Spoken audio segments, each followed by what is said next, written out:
I was willing to completely die to any form of me that I had been so that I can birth the woman that I was becoming.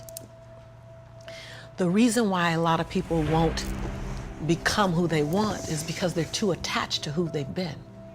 And you hear it all the time when people say, I've always been this way. Okay, well, if that's working for you, keep doing that. I knew it wasn't working for me any longer.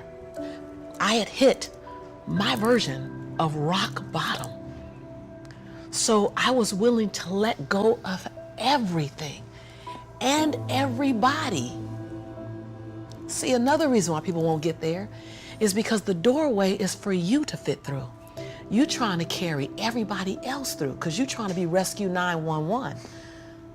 And you got to rescue you first. I am much more valuable to my family and to my community because I was willing to let them go through the door myself, teach myself, learn myself, condition myself, and then come back and get them. Because I was willing to inconvenience my entire life. My entire life. I was willing to disrupt my entire life to buy my future, to buy my possibility, to give my dream a chance.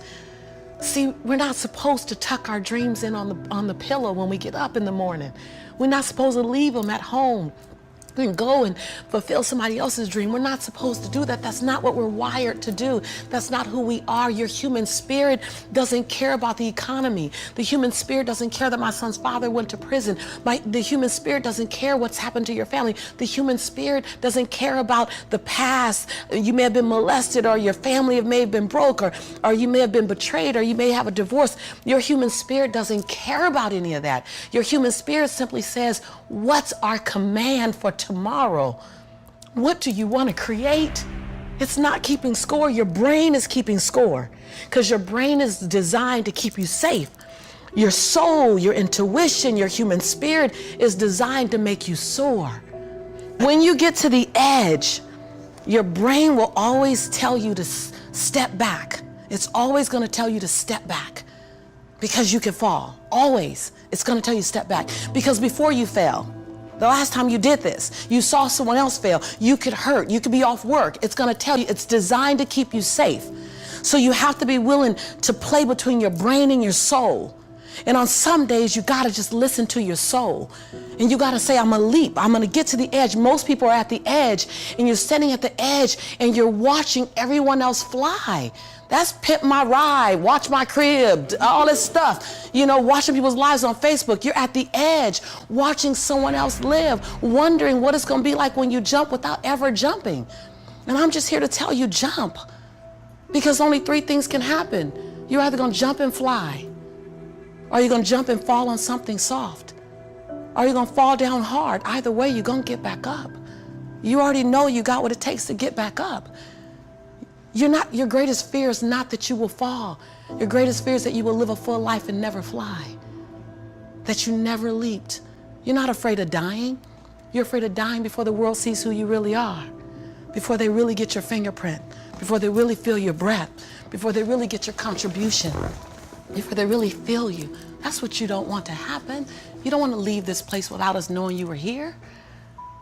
All I'm doing is giving my dream a chance. And I'm not extraordinary. You don't get off the hook. You don't get to be let off the hook. I'm an ordinary woman who chooses every day to make one more extraordinary decision. And I just tell you guys, I'm that same girl who ran track for Dorsey High School, who struggled to get through high school, who got kicked out of college because I couldn't afford to stay. That was on government. I'm that same girl. I'm that same girl. I don't forget her. I'm also that same woman who runs a multi-million-dollar business. I'm also the same woman who has 7 bestsellers. I own both of those. I own all of it. I don't shrink to my greatness, and I don't live in my saga and my sorrow. If you can own your brilliance while owning your imperfections, if you can own your giant while owning your smallness, if you can live in duality, constant duality, the freedom will be earth-shaking if you can live in that. See, either you don't want to be as great as you really are, and you're trying to dim your light so that others won't feel insecure about themselves in your presence.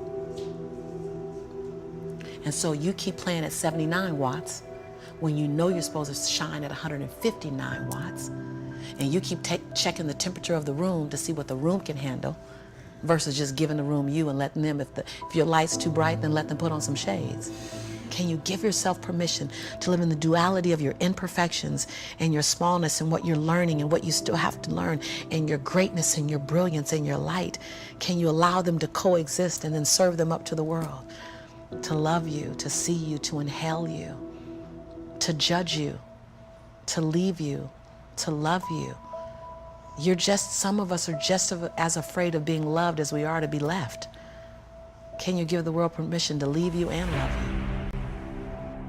If you can master you and your contribution to the planet, your unique fingerprint, your individual breath, your DNA, you're an unrepeatable miracle. You are an unrepeatable miracle.